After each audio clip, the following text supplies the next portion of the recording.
ఈ వారం ముగిసిన వారంతో ఫస్ట్ వీక్ ఆగస్ట్ ఫస్ట్ వీక్లో ముగిసిన వారంలో చూస్తే నిఫ్టీ దాదాపుగా 0.47% నష్టపోయిందండి వీక్లీ బేసిస్లో. అట్లాగే సెన్సెక్స్ 0.43% నష్టపోవడం. అట్లాగే బ్యాంక్ నిఫ్టీ పాజిటివ్గా క్లోజ్ అయింది, 0.11% పాజిటివ్గా క్లోజ్ అయింది.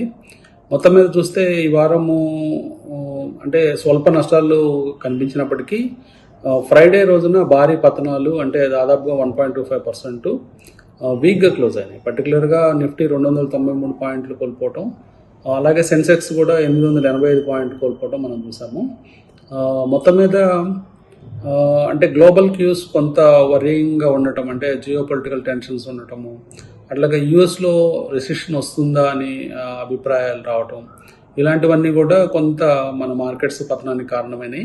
ముఖ్యంగా యూఎస్లో రెసిషన్ వార్తలు, అలాగే 11 months హయ్యెస్ట్గా అంటే గత 11 నెలల్లో హయ్యెస్ట్ నెంబర్ ఆఫ్ అన్ఎంప్లాయ్మెంట్ అంటే రికార్డ్ అవడం, అంటే అన్ఎంప్లాయ్మెంట్ రేట్ పెరగడం, ఇవన్నీ కూడా యూఎస్లో ఇంటర్నేషనల్గా కొంత మార్కెట్స్ని దెబ్బతీశాయి. అట్లాగే మన డొమెస్టిక్ మార్కెట్స్ కూడా, మన ఇండియన్ మార్కెట్స్ కూడా వాటిని అనుసరించి కొంత పతనాన్ని నమోదు చేశాయి. మొత్తం మీద చూస్తే వీక్లీ బేసిస్లో కేవలం 0.47 అంటే 0.43 సెన్సెక్స్లో ఇట్లా పతనాలు నమోదు చేసినప్పటికీ ఇంకా మనము జపాన్ ఇట్లాంటి ఇండెక్స్లు చూసినప్పుడు దాదాపుగా 5% కోల్పోవటం చూసాం. 5% లాస్లు కేవలం ఒక సింగిల్ డే ఫ్రైడేనే జరగటం చూసాము. సో ఇండియన్కి అంత నెగటివిటీ కనిపించలేదు. అయినప్పటికీ మన మార్కెట్స్లో కొంత మిడ్ క్యాప్, స్మాల్ క్యాప్ వాటిలో సెల్ ఆఫ్ కనిపిస్తూ ఉంది. దీనికి ఇంకా ఇతర కారణాలు కనుక మనం చూసినట్లయితే మ్యానుఫ్యాక్చరింగ్ పిఎంఐ ఇండెక్స్ 46.8 రావటం, అంటే ఇన్స్టిట్యూట్ ఆఫ్ సప్లై మేనేజ్మెంట్ వాళ్ళు చెప్పిన ప్రకారంగా మ్యానుఫ్యాక్చరింగ్లో కొంత తగ్గుదల నమోదు చేస్తుంది అనేది మనం చూస్తున్నాము. అంటే గత నవంబర్ నుంచి చూస్తే ఇప్పుడు లోయెస్ట్ నెంబర్ అన్నమాట 46.8 అనేది మనకు కనిపిస్తూ ఉంది. అదొక నెగిటివ్ అంశంగా చెప్పుకోవచ్చు. మొత్తం మీద చూస్తే మార్కెట్స్ గత 2 నెలల్లో భారీగా పెరిగాయి.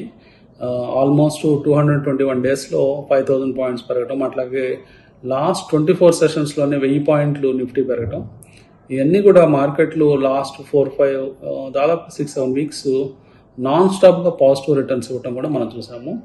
ఆఫ్టర్ 6-7 వీక్స్ తర్వాత మన మార్కెట్స్ స్వల్ప నష్టాలను నమోదు చేశాయి. మేబీ ఈ కరెక్షన్ ఎంతవరకు ఉంటుంది అంటే ఇంకా డీప్గా ఫాలో అవుతుందా లేదా ఈ కరెక్షన్ ఆగుతుందా అనేది మనం చెక్ చేస్తే టెక్నికల్ పరంగా మార్కెట్స్ ఇమీడియట్గా నిఫ్టీ పరంగా చూస్తే 24,588 అనేది 20 డేస్ మూవింగ్ యావరేజ్ సపోర్ట్గా ఉంది.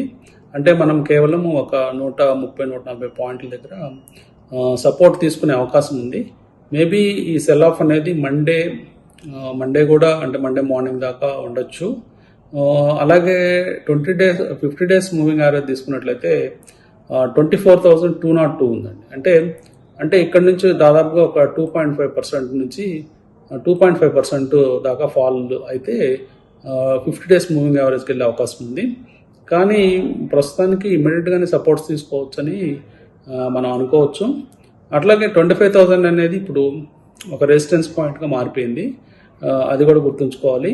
సో 2-4% కానీ కరెక్షన్ వస్తే, అంటే మనం 50 డేస్ మూవింగ్ యావరేజ్ దాకా వెళ్తే అది అంటే అప్పటిదాకా అంటే మనకు హెల్తీ కరెక్షన్ కానీ అనుకోవాలి. దాని గురించి పెద్దగా వర్రీ కావాల్సిన పని లేదు. ఎందుకంటే నాన్ స్టాప్గా మార్కెట్స్ వర్టికల్గా పెరగవండి. కొంత అప్పుడప్పుడు ఇలాంటి కరెక్షన్స్ మనము చూడాల్సి రావచ్చు. సో ఆ కరెక్షన్స్ వచ్చినప్పుడు మనము పోర్ట్ఫోలియోస్ని రీషఫల్ చేసుకోవటం, మంచి స్టాక్స్లో అక్యుములేట్ చేసుకోవడం, అట్లాగే ఏమైనా వీక్ స్టాక్స్ ఉన్నట్లయితే అలాంటివి ఎగ్జిట్ అయిపోయి బెటర్ స్టాక్స్లో మూవ్ కావాలని చెప్తాను. సో టెక్నికల్ పరంగా అయితే మార్కెట్స్ మేబీ వర్స్ట్ కేస్ సినారియోలో 24,400 ఆ ప్రాంతాల దాకా వెళ్ళి రికవరీ చేయొచ్చు. లేదా 20 డేస్ ఈఎంఐ అయితే 24,588 అనేది ఒక గుడ్ సపోర్ట్ లెవెల్ అని చెప్తానండి. Thank you.